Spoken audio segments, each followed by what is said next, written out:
नमस्कार सांग मैंने आपण समस्त को मो स्टोरी चैनल स्वागत। चलतु कहानी शुणा अदृश्य प्रेमिकार शेष भाग पूर्व भाग आपण मैंने जदि शुणी ना जल्दी जल्दी शुणी नियंतु। दर्शन एते समय धरी रूम को न आसबारू सूरज आउ मोहित दुई जन बाहर को आसिले। बाहर दर्शन पार्टी शुणागला ए दुई जन को एमाने आश्चर्य भाविले एते रातिर दर्शन कहीं पार्टी करुछि। सूरज जमा भी राजी होउनथला बाहर को जीवा पाई, किंतु मोहित जोर जबरदस्ती ताकू टाणी टाणी आनीथिला। सूरज कहिला दादा दर्शन को भूत धरी नहीं बोधे मोर आउ जीवार नहीं, मते बहुत डर लगुछि। मु बाहर को जीवी नहीं। तू तू तू तोर बुझिबु जहा हेले मु चलिली।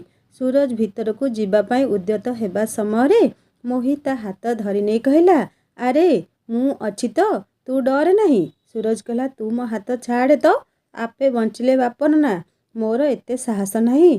से दर्शन मरिले मरु मु चलिली। मोहितर हाथ को छाटी दे भीतर को चलीगला सूरज। मोहित मनरे साहस बांधी बाहर को आसी दर्शन कथा को कान डेरी शुणिला, किंतु ए दर्शन काहाकू एमिति कही चलीछि। पुणी कहूची सूरज हाथ रे एबे ताबिज नहीं, ताकू मारिया पई सुविधा हेबो। मुंड घूरीगला मोहितर।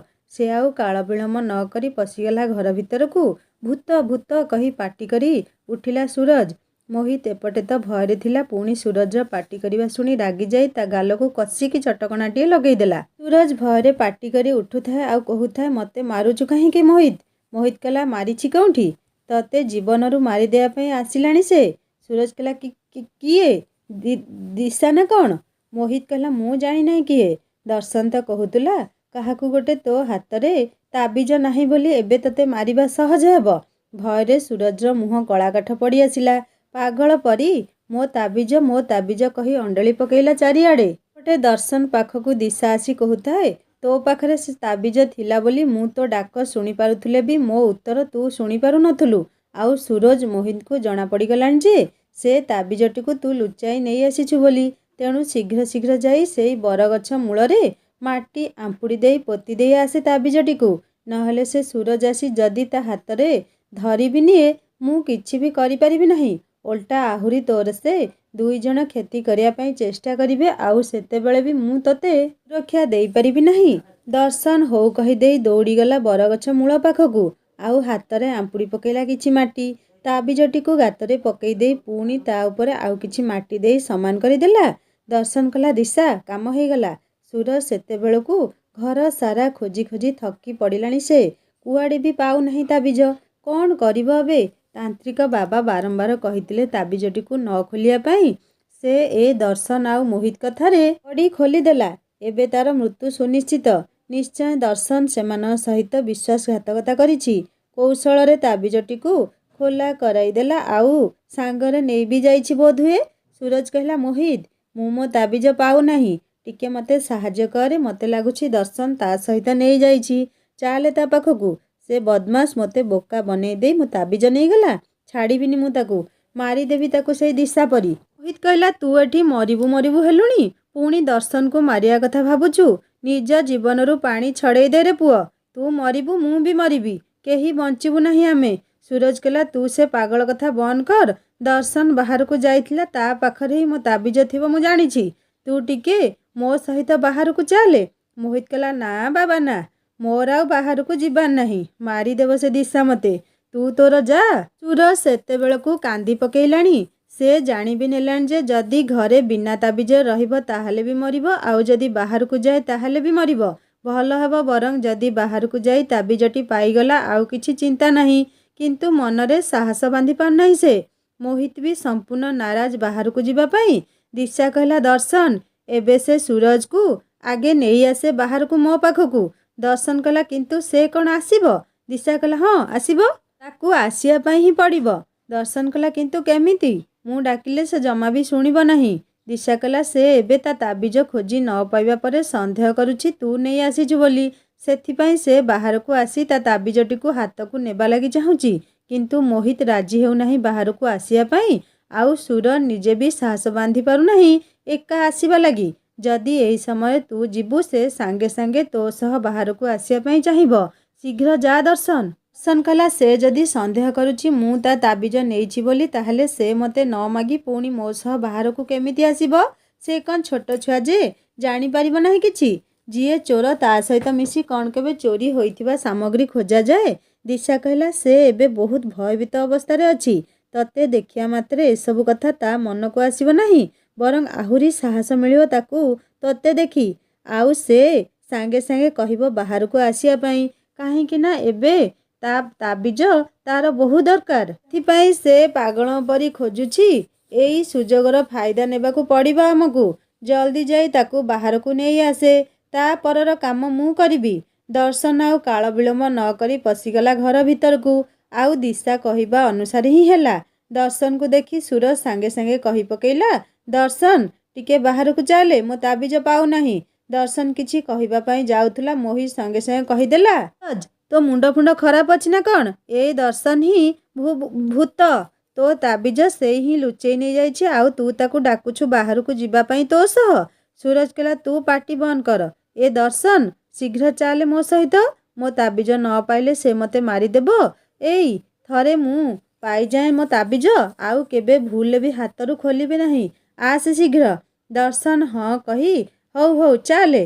ସୁରଜ ଦର୍ଶନ ସହ ବାହାରକୁ ଯାଇ ଚାରିଆଡ଼େ ଖୋଜିବାରେ ଲାଗିଗଲା। ତୁ ମାଟି ଖୋଳି କିଏ ବା କାହିଁକି ଖୋଜିବ? ସେମିତି ସୁରଜ ମୁଣ୍ଡରେ ସେ କଥା ପଶି ବି ନଥିଲା। ଏମିତି ଖୋଜାଖୋଜି ଚାଲିଥିବା ସମୟରେ ସୁ ସୁ ହୋଇ ଜୋରରେ ପବନ ବହିବାରେ ଲାଗିଲା। ସୁରଜ ଆରମ୍ଭରୁ ଭୟଭୀତ ଥିଲା। ସେ ପବନ ଶବ୍ଦ ଶୁଣି ଆହୁରି ଡରିଗଲା। ଦର୍ଶନକୁ ପାଟି କରି ଡାକିଲା, ଦର୍ଶନ କ'ଣ ହେଲା ସୁରଜ, ପାଇଲୁ? ସୁରଜ କହିଲା, ମୁଁ ପାଉନାହିଁ, କିନ୍ତୁ ମୋତେ ବହୁତ ଡର ଲାଗୁଛି। ଏମିତି ଲାଗୁଛି ଯେପରି ସେ ଦିଶାର ଆତ୍ମା ଆସୁଛି ମୋ ପାଖକୁ। ମୋତେ ମାରିଦେବ ସେ। ଶୀଘ୍ର ଘର ଭିତରକୁ ପଳେଇ ଚାଲେ। ଦର୍ଶନ କହିଲା, ଆରେ ଏଇ କି କଥା କହୁଛୁ ତୁ? ଦିଶାର ଆତ୍ମା ଏଠି କୁଆଡ଼ୁ ଆସିବ? ତୁ ଖୋଜେ ତ ତାବିଜ, ପାଇଲେ ଯାଇ ଯିବା। ସୁରଜ କହିଲା, ତୁ ହିଁ ନେଇଛୁ ମୋ ତାବିଜ। ମୋ ସହ ଅଭିନୟ କରୁଛୁ। କେଉଁଠି ଲୁଚାଇଛୁ କହ ମୋତେ। ଦର୍ଶନ କହିଲା, ମୁଁ କାହିଁକି ନେବି? ତୋ ତାବିଜରେ ମୋର ବି କାମ କ'ଣ? ସୁରଜ କହିଲା, ଆଉ ଟେବୁଲ ଉପରୁ କ'ଣ କୁଆଡ଼େ ଅନ୍ତର୍ଧାନ ହୋଇଗଲା? ମୋହିତ କହୁଥିଲା ତୁ ବାହାରକୁ ଆସି କାହା ସହ କଥା ହେଉଥିଲୁ ବୋଲି। ମୋ ସହ ବିଶ୍ୱାସଘାତକତା କରୁଛୁ ତୁ। ମାରିଦେବି ମୁଁ ତତେ। ସୁରଜ ରାଗିଯାଇ ଦର୍ଶନର ସାର୍ଟକୁ ଟାଣି ଧରିଲା ମାତ୍ରେ ଗୋଟେ ଅଦୃଶ୍ୟ ଶକ୍ତି ଖୁବ୍ ଜୋରରେ ଧକ୍କା ଦେଲା ସୁରଜକୁ।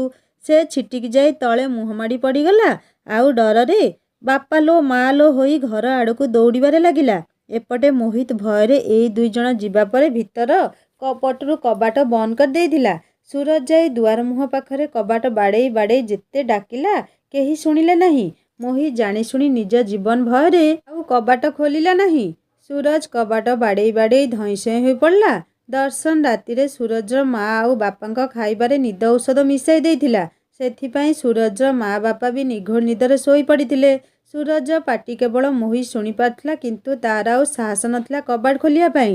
ଦର୍ଶନ ଯାଇ ସୁରଜର କଲର ଧରି ତାକୁ ଘୋଷାଡ଼ି ଆଣିଲା। ସୁରଜ କହିଲା, ଏ ଦର୍ଶନ, ମୋତେ କ୍ଷମା କରିଦେ ରେ। ମୁଁ ଜାଣି ନ ପାରି ବହୁତ ବଡ଼ ଭୁଲ କରିଦେଇଥିଲି। ଦର୍ଶନ ହସିଲା ତାଚ୍ଛଲ୍ୟ ଭରା ହସ ଆଉ କହିଲା, କ୍ଷମା ପୁଣି ତୋତେ? ଆରେ ତୁ ମୋ ଦିଶାକୁ ମାରିଦେଇ ମୋ ଜୀବନର ସବୁ ଖୁସି ତୁ ଛଡ଼େଇ ନେଇଛୁ, ଆଉ ପୁଣି ତୋତେ ମୁଁ କ୍ଷମା କରିବି ବୋଲି କେମିତି ଭାବୁଛୁ? ଜାଣିଛୁ ମୋ ଦିଶା ମୁହଁରେ ଏସିଡ୍ ଢାଳିବା ବେଳେ କେତେ କଷ୍ଟ ପାଇଥିଲା ସେ? ଜାଣିଛୁ ଟ୍ରେନରେ ଖଣ୍ଡ ଖଣ୍ଡ ହୋଇ ତା ଶରୀର କଟିଯିବା ବେଳେ କେତେ ଯନ୍ତ୍ରଣା ହୋଇଥିଲା ତାକୁ? ଆରେ ପାପୀ, ତୋର କ'ଣ ହୃଦୟ ଅଛି ସେସବୁ ଅନୁଭବ କରିବା ପାଇଁ? କି ଭୁଲ କରିଥିଲା ମୋ ଦିଶା, କି କ୍ଷତି କରିଥିଲା ତୋର? କିନ୍ତୁ ତୁ ଏ କ'ଣ କରିଦେଲୁ ତା ସହ? ତୋ ପାଇଁ କେବଳ ଦିଶା ନୁହେଁ, ତା ବାପା ମା ବି ଶେଷ ନିଶ୍ୱାସ ତ୍ୟାଗ କରି ସାରିଲେଣି। ତା ଅପରାଧ ପାଇଁ ତତେ ଆଇନ ନୁହେଁ ମୋ ଦିଶା ଦଣ୍ଡ ଦେବ, ବୁଝିଲୁ? ପୁରା ହାତ ଯୋଡ଼ି ନେହୁରା ହେଉଥାଏ। କାନ୍ଦି କାନ୍ଦି ଦର୍ଶନ ଗୋଡ଼ ଧରି ପକାଉଥାଏ। ସୁରଜକୁ ପାଦରେ ଠେଲି ଦେଇ ଦର୍ଶନ କହିଲା, ତୋର ସେ ଅପବିତ୍ର ହାତ ମୋ ପାଦରେ ଲଗାନା। ତୋର ଯେଉଁ ହାତରେ ମୋ ଦିଶା ମୁହଁରେ ଏସିଡ୍ ଢାଳିଥିଲୁ, ତୋର ଯେଉଁ ହାତରେ ମୋ ଦିଶାକୁ ଟ୍ରେନରୁ ଠେଲି ମାରି ଦେଇଥିଲୁ, ଭାଙ୍ଗି ଦେବି ମୁଁ ତୋର ସେ ହାତକୁ। ମରିବୁ ତ ତୁ ନିଶ୍ଚୟ, କିନ୍ତୁ ବହୁତ କଷ୍ଟ ପାଇ ମରିବୁ, ବୁଝିଲୁ? ଦିଶା ଆସିବାର ସଂକେତ ଦେଖି ତୁ ଏମିତି ଭୟଭୀତ ହୋଇଯାଉଛୁ, ଆଉ ଯେତେବେଳେ ସେ ତୋ ସାମ୍ନାକୁ ତା ରୂପ ଧରି ଆସିବ, ତୁ ତ ହୃଦଘାତରେ ମରିଯିବୁ ଲାଗୁଛି। ସୁର ଦର୍ଶନ ପାଦ ତଳେ ଶୋଇପଡ଼ି କାନ୍ଦି କାନ୍ଦି କହିଲା, ମୁଁ ମୋ ଭୁଲ ମାନୁଛି ରେ ଦର୍ଶନ। ତୁ ଯାହା ମାଗିବୁ ମୁଁ ତତେ ଦେବି, ଯାହା କହିବୁ ମୋତେ ମୁଁ କରିବି, କିନ୍ତୁ ଦିଶାଠାରୁ ମୋତେ ବଞ୍ଚେଇ ଦେ ରେ। ପ୍ଲିଜ୍ ଦର୍ଶନ, ତୁ ପରା ମୋର ଭାଇ ପରି ହେବୁ। କାହିଁକି ଏତେ କଷ୍ଟ ଦେଉଛୁ ମୋତେ? ଦିଶାକୁ ମନା କରେ, ସେ ମୋର କିଛି କରିବ ନାହିଁ। ଦର୍ଶନ ଚିତ୍କାର କରି ବଡ଼ ପାଟିରେ ହସି କହିଲା, ଦେଇପାରିବୁ ମୋ ଦିଶାକୁ? ଫେରେଇ ଦେଇ ପାରିବୁ ମୋ ଦିଶାକୁ ମୋ ପାଖକୁ? ପାରିବୁନି ନା? ହା ହା ହା। ସୁରଜ, ତୁ କେଉଁ ଅଧିକାରରେ ମୋ ପ୍ରେମକୁ ମୋ ଠାରୁ ଦୂରେଇ ନେବା ପାଇଁ ମାରିଦେଲୁ ତୁ ତାକୁ? ସୁରଜ କିଛି କହିବା ପୂର୍ବରୁ ଜୋରରେ ପବନ ବହିବାରେ ଲାଗିଲା। ବଡ଼ ଆକାରର ଧଳା ଛାଇ ଗୋଟେ ଘୁରି ଘୁରି ଆସି ଦର୍ଶନ ଆଉ ସୁରଜ ସାମ୍ନାରେ ରହିଗଲା। ଧୀରେ ଧୀରେ ଛାଇଟିର ଉଚ୍ଚତା ଆଉ ଆକାର ବଢ଼ିବାରେ ଲାଗିଲା। ଆଉ ଦିଶା ନିଜର ସେ ବିକୃତ ଶରୀର ଆଉ କୁତ୍ସିତ କଦାକାର ରୂପ ଧାରଣ କରିନେଲା। ସୁରଜ ତଳେ ପଡ଼ି ସେମିତି ଭୟରେ ଥରୁଥିଲା। ଡରରେ ତା ଆଖିରୁ ଲୁହ ବୋହିବା ବନ୍ଦ ହୋଇସାରିଥିଲା। ଖାଲି ଦିଶାର ସେ ଚେହେରାକୁ ଜୁଳୁ ଜୁଳୁ କରି ଅନାଇଥିଲା। ଦିଶା ଶରୀରର ବିଭିନ୍ନ ସ୍ଥାନରେ କ୍ଷତ ସୃଷ୍ଟି ହୋଇ ସେଥିରୁ ଗାଢ଼ ନାଲି ରଙ୍ଗର ରକ୍ତ ବହିବାରେ ଲାଗିଥିଲା। ଗୋଟେ ଗୋଟେ ଜାଗାରେ ଘା ହେବା ପରି ହୋଇଥିଲା, ପୁଣି କେଉଁଠି ସିଲାଇ ପଡ଼ିବାର ଚିହ୍ନ ଥିଲା। ଲମ୍ବା ଲମ୍ବା ଚୁଟି ପବନରେ ହାତଗୋଡ଼ ଲମ୍ବିଯିବା ପରି ଉଡ଼ୁଥିଲା। ମୁହଁଟା ଅତି ଭୟଙ୍କର ହୋଇଥିଲା। ଏସିଡ୍ ପଡ଼ି ଯେମିତି ପୋଡ଼ି ଯାଇଛି ସେପରି ଦେଖାଯାଉଥିଲା। ଆଖି ଦୁଇଟା ପଦାକୁ ବାହାରି ଆସିବା ପରି ଢିମା ଢିମା ଦେଖାଯାଉଥିଲା। ତା ସହିତ ସେ ଜ୍ୱଳନ୍ତ ଅଗ୍ନି ପିଣ୍ଡୁଳା ପରି ଆଖିରୁ ଝରଝର ହୋଇ କଳା ରକ୍ତ ବୋହି ଯାଉଥିଲା। ଓଠର ଗୋଟେ ପାଖରେ ରକ୍ତ ଲାଗିଥିଲା, କେମିତି କେହି ଜଣେ ମୁଖା ମାରି ଫଟେଇ ଦେଇଛି। ଦିଶାକୁ ଦେଖି ଦର୍ଶନ ଭୟ କରୁନଥିଲା, କାହିଁକି ନା ସେ ଆଗରୁ ଦିଶାର ଏଇ ରୂପ ଦେଖିଥିଲା। କିନ୍ତୁ ସୁରଜ ପାଇଁ ଏହା ପ୍ରଥମ ଆଉ ଶେଷ ମଧ୍ୟ ଥିଲା। ସୁରଜର ଆଖି ମେଲା ହୋଇଯାଉଥିଲା ଦିଶାକୁ ଦେଖି। ତା ପାଟିରୁ ଆଉ ଶବ୍ଦ ବାହାରୁନଥିଲା। ଭୟରେ ଥରୁଥିଲା ଖାଲି। ଦିଶା ତାର ଲମ୍ବା ଲମ୍ବା ନଖ ଥିବା ହାତକୁ ବଢ଼ାଇ ଦେଲା ସୁରଜ ଆଡ଼କୁ। ସୁରଜ ପଛକୁ ଘୁଞ୍ଚିବା ପାଇଁ ଚେଷ୍ଟା କରୁଥିଲା, କିନ୍ତୁ ପାରିଲା ନାହିଁ। ତାକୁ ଏମିତି ଲାଗୁଥିଲା ଯେପରି କେହି ଜଣେ ଅଠାରେ ତା ପାଦକୁ ମାଟି ସହ ଭିଡ଼ି ଦେଇଛି। ଗୋଟେ ବି ପାଦ ପଛକୁ ପକାଇ ପାରିଲା ନାହିଁ। ଦିଶା ତା ହାତରେ ସୁରଜର ବେକକୁ ଧରି ଶୂନ୍ୟେ ଶୂନ୍ୟେ ଟେକି ନେଲା। ସୁରଜ ମାଲୋ ହୋଇ ପାଟି କରୁଥାଏ, କିନ୍ତୁ ଶୁଣିବା ପାଇଁ ଦର୍ଶନ ଆଉ ଦିଶା ଛଡ଼ା କେହି ବି ନଥିଲେ ପାଖରେ। ଉପରକୁ ଟେକି ନେଇ ହାତକୁ ଢିଲା କରିଦେଲା ଦିଶା। ଜୋରରେ ଆସି ତଳେ କଚାଡ଼ି ହୋଇ ପଡ଼ିଗଲା ସୁରଜ। ଅଣ୍ଟା ପିଠି ତାର ଭାଙ୍ଗିଯିବା ପରି ଲାଗିଲା। ଚାହିଁଲେ ସୁଦ୍ଧା ସେ ଆଉ ଉଠି ଠିଆ ହୋଇପାରିଲା ନାହିଁ। ଖାଲି ବିକଳରେ, ଦିଶା ମୋତେ ଛାଡ଼ିଦେ, ମୁଁ ଆଉ କିଛି କରିବି ନାହିଁ କାହାର। ଏମିତି ହେଉଥାଏ। ଦିଶା ବଡ଼ ଜୋରରେ ହସି ହସି କର୍କଶ ସ୍ୱରରେ କହିଲା, ମୋ ପାଖରେ ଆଉ ସମୟ ନାହିଁ ତୋତେ କିଛି କହିବା ପାଇଁ। ମୋ ଦର୍ଶନ ବହୁତ କିଛି କହିସାରିଛି ତୋତେ। ତୋତେ ମୁଁ ଗୋଟେ ଭଲ ପିଲା ବୋଲି ଭାବିଥିଲି, କିନ୍ତୁ ତୁ ମୋ ଜୀବନ ନେବାକୁ ବି ପଛେଇଲୁ ନାହିଁ। ଆଜି ଭୋର ହେବା ପୂର୍ବରୁ ତୋ ମୃତଦେହ ଏଠାରେ ପଡ଼ିଥିବ। ଆଉ କେହି ଜାଣି ବି ପାରିବେ ନାହିଁ ତୋ ମୃତ୍ୟୁ କେମିତି ହେଲା। ମୋ ଶବ ପାଖରେ ବସି ମୋ ମା ବାପା ଯେମିତି କାନ୍ଦିଛନ୍ତି, ତାଠାରୁ ଅଧିକ କାନ୍ଦିବେ ତୋ ମା ବାପା। କଷ୍ଟ ଲାଗୁଛି ମୋତେ ତାଙ୍କ ପାଇଁ ଯେ ସେ ତୋ ପରି ଗୋଟେ କୁଳାଙ୍ଗର ପୁଅ ଜନ୍ମ କରିଛନ୍ତି। କିନ୍ତୁ ଦୟା ଲାଗୁଛି ସେମାନେ ତୋ ମୃତ ଶରୀର ଦେଖି ଏକଦମ ଭାଙ୍ଗି ପଡ଼ିବେ। ଆଉ ଖୁସି ବି ଲାଗୁଛି ଯେ ମୋ ପ୍ରତିଶୋଧ ମୁଁ ପୂରା କରିବା ପାଇଁ ଯାଉଛି। ହା ହା ହା ହା ହା। ଦିଶାର ସେ ବିକଟାଳ ହସରେ ଯେମିତି ଗଗନ ପବନ ପ୍ରକମ୍ପିତ ହୋଇ ଉଠୁଥିଲା। ଆକାଶ ସତେକି ଖସି ପଡ଼ିବ ଆଉ। ଦିଶା କହିଲା, ଦର୍ଶନ, ସେ ଏସିଡ୍ ବୋତଲ ମୋ ପାଖକୁ ଦେ। ଦର୍ଶନ ଗଛ ଆଢ଼ୁଆଳରେ ରଖିଥିବା ଗୋଟେ ଡ୍ରମ୍କୁ ଟାଣି ଟାଣି ଦିଶା ସାମ୍ନାକୁ ନେଇ ଆସିଲା। ସୁରଜ ସେ ଏସିଡ୍ ଭର୍ତ୍ତି ଡ୍ରମ୍କୁ ଦେଖି ଦର୍ଶନକୁ କହିଲା, ମରିଯିବିରେ ଏମିତି ହେଲେ, ମୋତେ ଛାଡ଼ିଦିଅ। ଦର୍ଶନ, ତୋର କ'ଣ ଟିକେ ବି ଦୟା ଆସୁନାହିଁ ମୋ ଉପରେ? ଦିଶାକୁ କହ ମୋତେ ଛାଡ଼ିଦେବ। ମୋ ତାବିଜ କେଉଁଠି ରଖିଲୁ ମୋତେ ଦେଇଦେରେ ପ୍ଲିଜ୍। ଦର୍ଶନ, ମୁଁ ମରିଗଲେ ବହୁତ ବଡ଼ ପାପ ଲାଗିବରେ ତୋ ମୁଣ୍ଡରେ। ମୋର ଆହୁରି କେତେ ଲମ୍ବା ଜୀବନ ପଡ଼ିଛି। କାହିଁକି ମୋତେ ମାରିଦେବା ପାଇଁ ଚାହୁଁଛ? ଯାହା ତ ହୋଇଗଲାଣି, ଆଉ କ'ଣ କରିପାରିବି ମୁଁ? ଆଗରୁ ଯଦି ଜାଣିଥାନ୍ତି ଏମିତି ମୋ ସହିତ ହେବ ବୋଲି, ମୁଁ କେବେ ବି ଦିଶାକୁ ମାରିନଥାନ୍ତି। ପ୍ଲିଜ୍ ଦର୍ଶନ, ପ୍ଲିଜ୍ ପ୍ଲିଜ୍। ଦିଶା କହିଲା, ହେ ଚୁପ୍ କର। ମୋତେ ମାରିବା ବେଳେ ପାପ କଥା କ'ଣ ମନକୁ ଆସୁନଥିଲା? ଏବେ ନିଜର ଆସନ୍ନ ମୃତ୍ୟୁ ଦେଖି ସବୁ ମନେ ପଡ଼ିଯାଉଛି ନାହିଁ? କେହି ବି ଆଜି ତୋତେ ମୋ ହାତରୁ ବଞ୍ଚେଇ ପାରିବେ ନାହିଁ। କେବଳ ତୁ ନୁହେଁ, ସେ ଘରେ ଲୁଚି ବସିଥିବା ମୋହିତ ବି ମରିବ। ହା ହା ହା ହା। ତାପରେ ଯାଇ ମୋ ଅତୃପ୍ତ ଆତ୍ମା ଶାନ୍ତି ପାଇବ। ଏସିଡ୍ ଡ୍ରମ୍ଟିକୁ ଗୋଟେ ହାତରେ ଟେକି ନେଲା ଦିଶା। ଡ୍ରମ୍ର ଢାଙ୍କୁଣୀ ଖୋଲିଦେଇ ଉପରୁ ସୁରଜ ଦେହରେ ଢାଳିବାରେ ଲାଗିଲା। ସୁରଜ ଯେତେ ଚେଷ୍ଟା କଲେ ବି ଯେ ମାତ୍ର ଘୁଞ୍ଚିବା ପାଇଁ ତା ପାଖରେ ବଳ ନଥିଲା। ଏସିଡ୍ ପଡ଼ିବା ମାତ୍ରେ ତା ଦେହରେ ଖୁବ୍ ଜୋରରେ ଜଳାପୋଡ଼ା ଆରମ୍ଭ ହୋଇଗଲା। ସୁରଜର କରୁଣ ଚିତ୍କାର ଘର ଭିତରେ ଥାଇ ମୋହିତ ଶୁଣି ପାରୁଥିଲା। କିନ୍ତୁ ସେ ବି ନିଜେ ଭୟରେ ପଟପଟ ହୋଇ ଥରୁଥିଲା, ଆଉ ଭାବୁଥିଲା ତା ସହିତ ବି ଏମିତି କିଛି ହେବ ନାହିଁ ତ? ସୁରଜର ସମ୍ପୂର୍ଣ୍ଣ ଶରୀରରେ ଏସିଡ୍ ପଡ଼ି ବହୁତ କଷ୍ଟ ପାଉଥିଲା ସେ। ଆଉ ତାର ଏ କଷ୍ଟ ଦେଖି ଦିଶା ହସୁଥିଲା ଖୁବ୍ ଜୋରରେ ଚିଲେଇ ଚିଲେଇ। ଗଛ ପତ୍ର ସବୁ ଥରି ଯାଉଥିଲା ଆଉ ଚଢ଼େଇମାନେ ଶବ୍ଦ କରି ଉଡ଼ି ଯାଉଥିଲେ। ଧୀରେ ଧୀରେ ସୁରଜ ମୁହଁ ହାତ ଗୋଡ଼ ସବୁ ପୋଡ଼ିଯାଇ ବିକୃତ ଦେଖାଗଲା। ତା ଶରୀରରୁ ଚମଡ଼ା ଉତୁରି ଯାଉଥିଲା। କଞ୍ଚା ମାଂସଗୁଡ଼ା ପଦାକୁ ବାହାରି ଆସିଥିଲା ଯେମିତି। ସେ ଯନ୍ତ୍ରଣାରେ ଆଃ ଆଃ କରୁଣ ଚିତ୍କାର କରୁଥିଲା। ଦିଶା କହିଲା, ଏବେ ଜାଣିପାରିଲୁ ଦୁଷ୍ଟ, ଏସିଡ୍ କେତେ ଯନ୍ତ୍ରଣା ଦିଏ। ତୁ କେବଳ ମୋ ମୁହଁରେ ପକାଇଥିଲୁ ନା, ଏବେ ଦେଖ ମୁଁ ପୁରା ତୋ ଦେହରେ ପକାଇ ଦେଇଛି। କୁଆଡ଼େ ଗଲା ତୋର ସେ ରୂପକାନ୍ତି, ଯାହାକୁ ନେଇ ଏତେ ଗର୍ବ କରୁଥିଲୁ ତୁ? ଦର୍ଶନ କଲା, ଦିଶା ଶୀଘ୍ର ଶେଷ କରିଦେ ଏଇଟାକୁ, ନହେଲେ ଭୋର ହେବା ପୂର୍ବରୁ ମୋହିତକୁ ମାରି ହେବ ନାହିଁ। ଦିଶା କହିଲା, ନାଇଁ, ଏବେ ମୁଁ ସୁରଜକୁ ମାରିବି ନାହିଁ। ସେ ଏଇ ଏସିଡ୍ ଯନ୍ତ୍ରଣା 1 ଘଣ୍ଟା ପାଇବା ଦରକାର। ତାପରେ ଯାଇ ମୋ ମନ ଶାନ୍ତି ହେବ ଆଉ ମୁଁ ତାକୁ ମୁକ୍ତି ଦେଇଦେବି। ସେ ନିଜେ ତା ମୃତ୍ୟୁ ଭିକ୍ଷା କରିବ। ତୁ ଏବେ ଯାଇ କବାଟ ଭାଙ୍ଗି ମୋହିତକୁ ବାହାରକୁ ନେଇ ଆସେ। ଦର୍ଶନ କହିଲା, କବାଟ ମୁଁ କ'ଣ ଭାଙ୍ଗି ପାରିବି କି? ଦିଶା କହିଲା, ମୁଁ ମୋ ଶକ୍ତି ତତେ ଦେଉଛି କିଛି ସମୟ ପାଇଁ। ତୁ ଯାଇ ଜୋରରେ ଗୋଟେ ଧକ୍କା ଦେବୁ, ଥରକରେ କବାଟ ଭାଙ୍ଗିଯିବ ଆଉ ତାକୁ ଟାଣି ବାହାରକୁ ନେଇ ଆସିବୁ। ସେ ଖଟ ତଳେ ଲୁଚି ବସିଛି। ଯା, ଯାଇ ଶୀଘ୍ର ନେଇ ଆସେ ତାକୁ ମୋ ଆଗକୁ। ଦିଶା ଦେହରୁ ଗୋଟେ ଉଜ୍ଜ୍ୱଳ ରଶ୍ମି ବାହାରି ଆସି ଦର୍ଶନ ଦେହରେ କରେଣ୍ଟ ପରି ପଶିଗଲା। ସେ ଆଉ କାଳ ବିଳମ୍ବ ନ କରି ଘର ଆଡ଼କୁ ଯାଇ ଶକ୍ତ ଧକ୍କା ଦେଲା କବାଟକୁ। ଥରକରେ ପୁରା କବାଟ ଭାଙ୍ଗିଗଲା। ଦର୍ଶନ ଆଉ ଏଣେ ତେଣେ ନ ଖୋଜି ସିଧା ଖଟ ତଳେ ହାତ ପୁରାଇ ଟାଣି ଆଣିଲା ମୋହିତକୁ। ମୋହିତ ଦର୍ଶନ ହାତରୁ ଖସିବା ପାଇଁ ବହୁତ ଚେଷ୍ଟା କରୁଥିଲେ ବି ପାରିଲା ନାହିଁ। ଖାଲି ଛାଡ଼ିଦେ ହେଉଥାଏ। ଦର୍ଶନ କିଛି ନ ଶୁଣି ତାକୁ ଟାଣି ଟାଣି ବାହାରକୁ ନେଇ ଆସିଲା। ଦିଶାର ଏ ଭୟାନକ ଚେହେରା ଦେଖି ତା ପ୍ୟାଣ୍ଟ ଓଦା ହୋଇଗଲା। ଏସବୁ କେଉଁ ଦୁଃସ୍ୱପ୍ନ ଦେଖୁଛି ସେ? ମୋହିତ କିଛି କହିବା ଆଗରୁ ଦିଶାର ଲମ୍ବା ଲମ୍ବା ଚୁଟି ଆସି ମୋହିତ ଦେହରେ ପୁରା ଗୁଡ଼େଇ ହୋଇଗଲା। ତାକୁ ଏମିତି ଅନୁଭବ ହେଲା ଯେପରି ଜାଲ ଭିତରେ ସେ ଫସି ଯାଇଛି। ଦିଶାର ବଡ଼ ବଡ଼ ନଖ ତା ଦେହକୁ ବିଦାରି ପକାଇଲା। କଷ୍ଟରେ ସେ ଚିତ୍କାର କରୁଥିଲା। ଦିଶା କହିଲା, ତୁ ବି ସେ ବଦମାସ ସୁରଜ ସହ ମିଶି ମୋତେ ମାରିଥିଲୁ ତ? ଦେଖ ସୁରଜର ଅବସ୍ଥା। ମୁହଁ ବୁଲେଇ ଦେଖିଲା ମୋହିତ। ସୁରଜ ଶରୀରକୁ ଦେଖି ତା ଆଖି ବନ୍ଦ ହୋଇଗଲା। ଯେମିତି ରକ୍ତ ମାଂସକୁ ପୋଡ଼ି ଦେଇ ଗଦାଏ ରଖା ହୋଇଛି। ଦିଶା କହିଲା, ତୋ ଅବସ୍ଥା ବି ଠିକ୍ ସେମିତି ହିଁ ହେବ। ବାସ୍ ଆଉ ଟିକେ ଅପେକ୍ଷା କର। ମୋହିତ ଚାହୁଁ ଚାହୁଁ ଦିଶାର ଚୁଟି ତା ଦେହକୁ ଜୋରରେ ଭିଡ଼ି ଧରିଲା। ବଡ଼ ମୋଟା ଦଉଡ଼ିରେ କେହି ଯେମିତି କଷିକି ବାନ୍ଧି ଦେଉଛି ତାକୁ।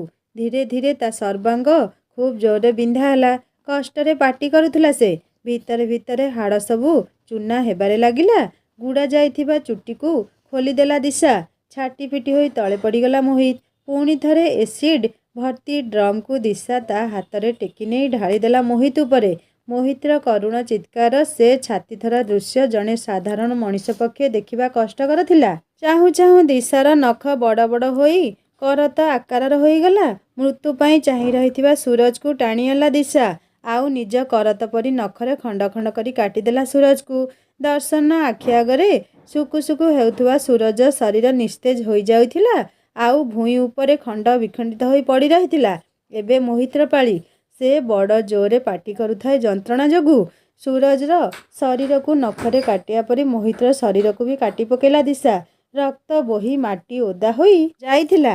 ବିକଟାଳ ରଡ଼ି ଛାଡ଼ି ମୋହିତ ପ୍ରାଣତ୍ୟାଗ କରିଲା। ଧୀରେ ଧୀରେ ଦିଶାର ଶରୀର ଫେରି ଆସିଲା ସାଧାରଣ ଅବସ୍ଥାକୁ। ଯେମିତି ଗୋଟେ ନର୍ମାଲ ମଣିଷ ଦେଖାଯାଏ ସେମିତି ହୋଇଗଲା। କିନ୍ତୁ ଝାପ୍ସା ଝାପ୍ସା ଧୂଆଁଳିଆ ଦେଖାଯାଉଥିଲା। ଦର୍ଶନ ଦୌଡ଼ିଗଲା ତା ପାଖକୁ ତାକୁ କୋଳେଇ ନେବା ପାଇଁ। ଦର୍ଶନ ଦିଶାକୁ କୋଳେଇ ନେବା ପାଇଁ ଦିଶା ସାମ୍ନାକୁ ଦୌଡ଼ିଗଲା, କିନ୍ତୁ ସେ ଦିଶାକୁ ଛୁଇଁ ବି ପାରିଲା ନାହିଁ। ଦିଶା କହିଲା, ଦର୍ଶନ, ମୋ ଆତ୍ମା ସିନା ତୃପ୍ତ ହୋଇଯାଇଛି, କିନ୍ତୁ ମୁଁ କ'ଣ ଆଉ ଜୀବନ୍ତ ମଣିଷ ହୋଇ ରହିଛି ଯେ ତୁ ମୋତେ ଧରିପାରିବୁ କି ଛୁଇଁ ପାରିବୁ? ମୁଁ ପରା ଏ ଦୁନିଆରୁ କେବେଠାରୁ ବିଦାୟ ନେଇସାରିଲିଣି। ବାସ୍ ମୋର ଅତୃପ୍ତ ପ୍ରେତାତ୍ମାଟା ଯାହା ରହିଯାଇଥିଲା। କିନ୍ତୁ ଏ ଦୁଇ ପାପୀଙ୍କୁ ମାରି ମୁଁ ମୋ ହତ୍ୟାର ପ୍ରତିଶୋଧ ନେଇସାରିଛି। ଏବେ ମୋର ମୋକ୍ଷ ପ୍ରାପ୍ତିର ସମୟ ଆସିଯାଇଛି। ଦର୍ଶନ ତଳେ ବସିପଡ଼ି କାନ୍ଦିବାରେ ଲାଗିଲା। ଦିଶା କହିଲା, ଏଇ ଦର୍ଶନ, ଏମିତି କାନ୍ଦୁଛୁ କାହିଁକି? ତୁ ତ ଖୁସି ହେବା କଥା ଯେ ମୁଁ ମୋର 2 ଜଣ ଶତ୍ରୁଙ୍କୁ ମାରିଦେଇଛି ଆଉ ସେମାନେ ମୋତେ ଯେତିକି ଯନ୍ତ୍ରଣା ଦେଇଥିଲେ ତାର 2-3 ଗୁଣ ଯନ୍ତ୍ରଣା ମୁଁ ସେମାନଙ୍କୁ ଦେଇଛି। ଏଥିରେ ତୋର ବହୁତ ଅବଦାନ ଅଛି ଦର୍ଶନ। ତୁ ନଥିଲେ ମୁଁ କେବେ ବି ମୋ କାମରେ ସଫଳ ହୋଇପାରି ନଥାନ୍ତି। ତୁ ଖୁସି ହେବା କଥା ଯେ ତୋ ଦିଶା ମୁକ୍ତି ପାଇଯିବ ଆଉ ସେ ତାର କୁତ୍ସିତ ଚେହେରା ଧରି ଏଣେ ତେଣେ ବୁଲିବ ନାହିଁ କି ଏତେ ଯନ୍ତ୍ରଣା ଭୋଗିବ ନାହିଁ। ଦର୍ଶନ କହିଲା, ମୁଁ ବୁଝୁଛି ଦିଶା, କିନ୍ତୁ ଜାଣିଛୁ ତୁ ଗୋଟେ କଥା, ତୁ ଯିବା ପରେ ମୋତେ ଯେତିକି କଷ୍ଟ ଲାଗୁଥିଲା କେବଳ ରାତିରେ ଥରୁଟିଏ ତୋ ସହ କଥା ହୋଇଯିବା ପରେ ବହୁ ଶାନ୍ତି ଅନୁଭବ ହେଉଥିଲା। ପୁଣି ତୁ ମୋର ସୁରକ୍ଷା କବଚ ସାଜି ମୋ ପାଖେ ପାଖେ ସବୁବେଳେ ରହୁଥିଲୁ। ସେଥିପାଇଁ କେହି ମୋ ସହ ଲାଗିବା ପାଇଁ କି ଶତ୍ରୁତା କରିବା ପାଇଁ ଭୟ କରୁଥିଲେ। ତୁ ମୋତେ ତୋ ଅନୁପସ୍ଥିତିକୁ ଅନୁଭବ କରିବା ପାଇଁ ଦେଉନଥିଲୁ। ସେଥିପାଇଁ ମୁଁ ଏଇ କିଛି ଦିନ ବଞ୍ଚି ଯାଇଥିଲି। କିନ୍ତୁ ତୁ ଏବେ ଚାଲିଯିବୁ। ମୁଁ ଆଉ କେବେ ବି ଏ ଜନ୍ମରେ ତୋ ସହ କଥା ହୋଇପାରିବି ନାହିଁ କି ସମୟ ବିତେଇ ପାରିବି ନାହିଁ। ମୋର କିଛି ଦରକାର ନାହିଁ ଦିଶା। ବାସ୍ ମୋ ସହ ଦିନରେ ଥରୁଟିଏ ହେଲେ ବି କଥା ହେଲେ ମୁଁ ସବୁ ଦୁଃଖ ଭୁଲି ଯାଉଥିଲି। କିନ୍ତୁ ମୁଁ ଜାଣିଛି ତୁ ଚାହିଁଲେ ବି ଆଉ ମୋ ସହ କଥା ହୋଇପାରିବୁ ନାହିଁ କି ମୁଁ ତୋତେ ଆଉ ଦେଖିପାରିବି ନାହିଁ। ଯେଉଁ କଷ୍ଟ ସେଦିନ ମୁଁ ତୋ ମୃତ୍ୟୁ ପରେ ଅନୁଭବ କରିଥିଲି, ଆଜିଠାରୁ ସବୁ ସମୟରେ ମୁଁ ସେଇ କଷ୍ଟ ଅନୁଭବ କରିବି। ମୁଁ ପାରିବିନି ଦିଶା। ତୋ ବିନା ରହିବା ମୋ ପାଇଁ ସମ୍ଭବପର ନୁହେଁ। ମୋତେ ବି ନେଇଯା ତୋ ସହିତ। ପ୍ଲିଜ୍ ଦିଶା, ଶୁଣ ମୋ କଥା। ଦରକାର ନାହିଁ ମୋର ଏ ଜୀବନ। ମୋତେ ତୁ ଦରକାର ଦିଶା। ଦିଶା କହିଲା, ଏମିତି କ'ଣ କହୁଛୁ ଯେ? ତୋର ପରା ଆହୁରି ଲମ୍ବା ଜୀବନ ରହିଛି। କେତେ କ'ଣ କରିବା ପାଇଁ ବାକି ରହିଛି। ଅଙ୍କଲ ଆଣ୍ଟି କେତେ ଆଶା ନେଇ ବସିଛନ୍ତି। ତୁ ପାଠ ପଢ଼ି ସେମାନଙ୍କ ସ୍ୱପ୍ନକୁ ସାକାର କରିବୁ। ଏମିତି ମନ ଦୁଃଖ କରି କାନ୍ଦିଲେ କ'ଣ ହେବ କହିଲୁ? ମୁଁ ତୋ ସହ କଥା ନ ହେଲି ତ କ'ଣ ହେଲା? ମୁଁ ସବୁବେଳେ ତୋ ହୃଦୟରେ ରହିବି। ଆମ ପ୍ରେମ ଅମର ଦର୍ଶନ। ଏ ଜନ୍ମରେ ସିନା ଆମ ଦୁଇ ଜଣଙ୍କର ମିଳନ ହୋଇପାରିଲା ନାହିଁ, କିନ୍ତୁ ଆଗାମୀ ଜନ୍ମରେ ଆମ ମିଳନ ନିଶ୍ଚୟ ହେବ। ତୋତେ ଧୈର୍ଯ୍ୟ ଧରି ଅପେକ୍ଷା କରିବା ପାଇଁ ପଡ଼ିବ। ଏ ଜୀବନକୁ ଭଲ କାମ କରି ସାର୍ଥକ କରିବୁ ତୁ। ଏଇ ଦର୍ଶନ, ତୁ କିଛି କହୁନାହୁଁ କାହିଁକି ଯେ? ଶୁଣୁଛୁ ତ ମୋ କଥା? ଏଇ ଦର୍ଶନ ଶୁଣୁ। ଧୀରେ ଧୀରେ ଆଖି ବନ୍ଦ କରି ଟଳି ପଡ଼ିଲା ଦର୍ଶନ। ଦିଶା ତାକୁ ଛୁଇଁ ପାରିଲା ନାହିଁ, କିନ୍ତୁ ଜାଣିପାରିଲା ଯେ ଦର୍ଶନ ଆଉ ନାହିଁ ବୋଲି। ଦିଶା ତାକୁ ଛାଡ଼ି ଚାଲିଯିବା ବିରହରେ ତା ପିଣ୍ଡରୁ ବି ପ୍ରାଣ ଛାଡ଼ି ଯାଇ ସାରିଛି। ଲଥ୍ କରି ତଳେ ବସି ପଡ଼ିଲା ଦିଶା। ହାତ ନେଇ ଆଗେଇ ଯାଉଥିଲା ଦର୍ଶନ ମୁଣ୍ଡ ଆଡ଼କୁ। ଯଦିଓ ସେ ଜାଣିଥିଲା ତାକୁ ସ୍ପର୍ଶ ବି କରିପାରିବ ନାହିଁ ବୋଲି, କିନ୍ତୁ ତଥାପି ସେ ଚେଷ୍ଟା କରୁଥିଲା। ସେହି ସମୟରେ ତା ପାର୍ଶ୍ୱରୁ ଦର୍ଶନର ସ୍ୱର ଶୁଣାଗଲା। ପାଖକୁ ବୁଲି ପଡ଼ିଲା ଦିଶା। ଦର୍ଶନ କହିଲା, ଦେଖ ନା ଦିଶା, ମୁଁ ବି ଆସିଗଲି ତୋ ପାଖକୁ। ଏବେ ଆମକୁ କେହି ବି ଅଲଗା କରିପାରିବେ ନାହିଁ। ତୁ ଏବେ ସବୁବେଳେ ମୋ ପାଖରେ ରହିବୁ। ତୋ ବିନା ମୁଁ କିଛି ବି ନୁହେଁ। ଦିଶା କହିଲା, ଏ ତୁ କ'ଣ କହିଲୁ ଦର୍ଶନ? ଆରେ ତୋର ଆହୁରି କେତେ କ'ଣ କରିବାର ଥିଲା, କିନ୍ତୁ ତୁ ଏମିତି ଅକାଳରେ। ଅଙ୍କଲ ଆଣ୍ଟି କେମିତି ରହିବେ ଏବେ ତୋ ବିନା? ତାଙ୍କ କଥା ତୁ ଥରେ ଭାବିଲୁ ବି ନାହିଁ। କାହିଁକି ଏମିତି କରିଲୁ? ଦର୍ଶନ କହିଲା, ଦିଶା ମୋତେ ବିଶ୍ୱାସ କରେ, ମୁଁ କିଛି ବି କରିନାହିଁ। ସତ କଥା କହୁଛି। ମୁଁ ବି ନିଜେ ଜାଣିନାହିଁ କ'ଣ ହେଲା। ତୁ କହୁଥିଲୁ, ମୁଁ ତ ଶୁଣୁଥିଲି। ତୁ ହଠାତ୍ ମୋ ଦେହ ହାତ ନିସ୍ତେଜ ଲାଗିଲା ଆଉ ମୁଁ ପଡ଼ିଗଲି।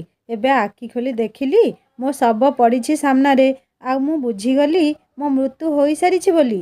ଦିଶା କହିଲା, ତୁ ସିନା ଖୁସି ହେଇଯାଉଛୁ ଆମେ ସାଙ୍ଗରେ ରହିପାରିବା ବୋଲି, କିନ୍ତୁ ମୋତେ ବହୁତ କଷ୍ଟ ଲାଗୁଛି ଅଙ୍କଲ ଆଣ୍ଟିଙ୍କ କଥା ଭାବିଲେ।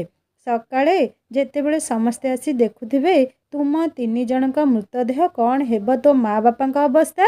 କେମିତି ସେମାନେ ନିଜକୁ ସମ୍ଭାଳିବେ କହ? ଦର୍ଶନ କହିଲା, ମୋତେ କ୍ଷମା କରିଦେ ଦିଶା। ମୁଁ ଜାଣିଶୁଣି କିଛି ବି କରିନାହିଁ। ଦିଶା କହିଲା, ହଉ ଛାଡ଼େ। ଏଠାକୁ ଆସିଲେ କେହି ଫେରି ଯାଇ ପାରନ୍ତି ନାହିଁ। ଆମେ ବି ଆଉ କେବେ ଯାଇପାରିବା ନାହିଁ। ଚାଲେ ସେ ଗଛ ଉପରେ ବସି ସକାଳ ହେବାକୁ ଅପେକ୍ଷା କରିବା। ଦର୍ଶନ ଆଉ ଦିଶାର ଆତ୍ମା ଯାଇ ଗୋଟେ ଝଙ୍କାଳିଆ ଗଛ କୋରଡ଼ରେ ପଶିଗଲେ ଆଉ ରାତି ପାହିବାକୁ ଅପେକ୍ଷା କରିଲେ।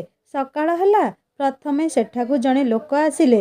ବୋଧହୁଏ ସେ ଅନ୍ୟ କିଛି କାମରେ ଆସିଥିଲେ। ହଠାତ୍ ଏ ତିନି ଜଣଙ୍କ ଶବ ଦେଖି ଆଶ୍ଚର୍ଯ୍ୟ ହୋଇଗଲେ।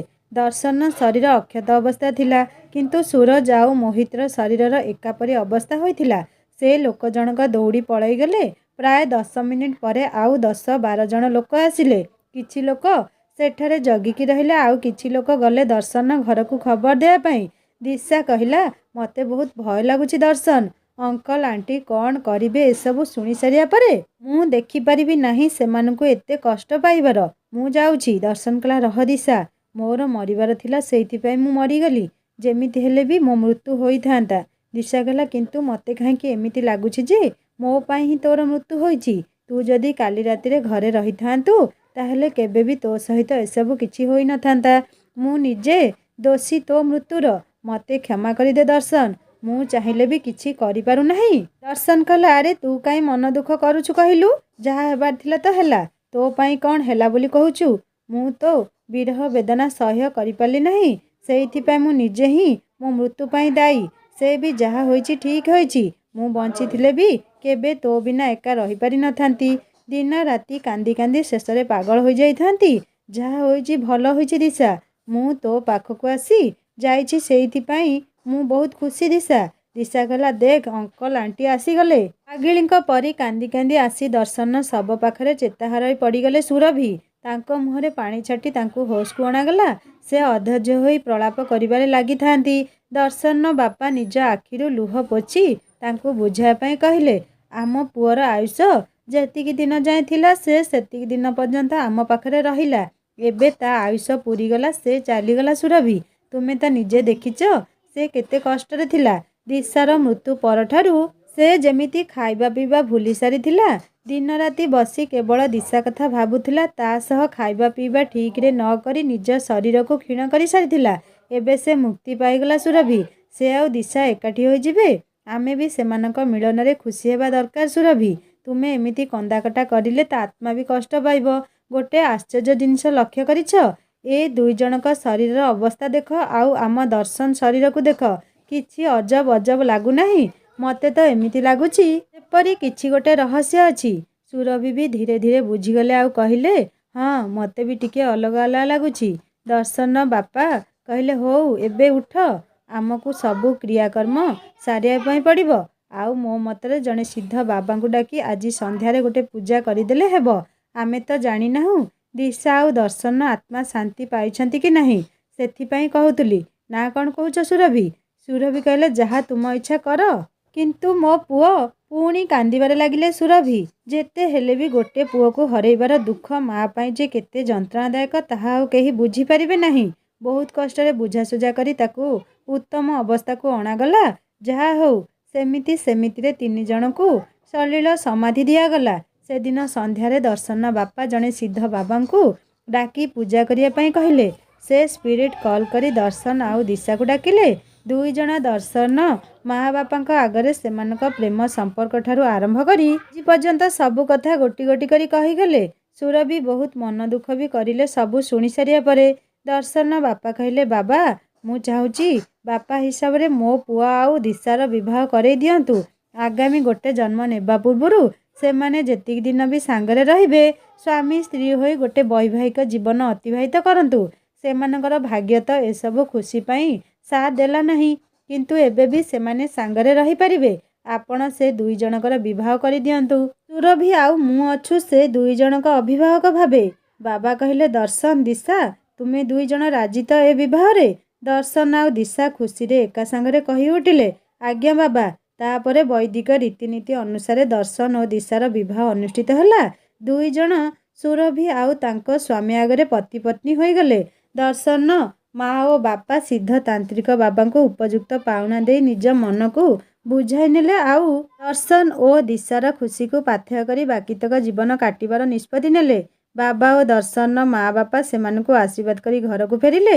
ହସ ଖୁସିରେ ଫେରି ଯାଉଥିଲେ ଦର୍ଶନ ଆଉ ଦିଶା ପରସ୍ପରର ହାତ ଧରାଧରି ହୋଇ ପଛକୁ ଆଉ ପ୍ରତିଜ୍ଞା କରୁଥିଲେ ସବୁ ଜନ୍ମରେ ଉଭୟଙ୍କର ସୁରକ୍ଷା କବଚ ସାଜି ରହିବା ପାଇଁ। ସାଙ୍ଗମାନେ କାହାଣୀଟିକୁ ଏଇଠି ସମାପ୍ତ କରୁଛି। ପ୍ରେମ ସବୁବେଳେ ଅମର। କାହାଣୀ କେମିତି ଲାଗିଲା ମୋତେ ନିଶ୍ଚୟ କମେଣ୍ଟ କରି ଜଣାଇବେ। ଆଉ ଯଦି ଭଲ ଲାଗିଥାଏ ଲାଇକ୍ଟେ କରିବେ, ସାଙ୍ଗମାନଙ୍କ ସହିତ ସେୟାର କରିବେ। ଆଉ ଯଦି ମୋ ଚ୍ୟାନେଲରେ ନୂଆ ଅଛନ୍ତି ତାହେଲେ ସବସ୍କ୍ରାଇବ୍ କରି ବେଲ୍ ଆଇକନ୍ ଦବାଇ ଦେବେ। ହିନ୍ଦୀ ଷ୍ଟୋରି ଚ୍ୟାନେଲରେ ନୂଆ କାହାଣୀ ଅପଲୋଡ଼ ହୋଇସାରିଛି। ଆପଣମାନେ ଏହି କାହାଣୀର ଡେସ୍କ୍ରିପସନରେ ଲିଙ୍କ୍ ଅଛି, କ୍ଲିକ୍ କରି କାହାଣୀ ଶୁଣନ୍ତୁ। ଆଉ ହଁ ସାଙ୍ଗମାନେ ସବସ୍କ୍ରାଇବ୍ କରିବାକୁ କେବେ ଭୁଲିବେନି। ରହୁଛି, ଜଲ୍ଦି ଆସିବି ଆଉ ଗୋଟେ ନୂଆ କାହାଣୀ ନେଇ। ନମସ୍କାର, ଜୟ ଜଗନ୍ନାଥ।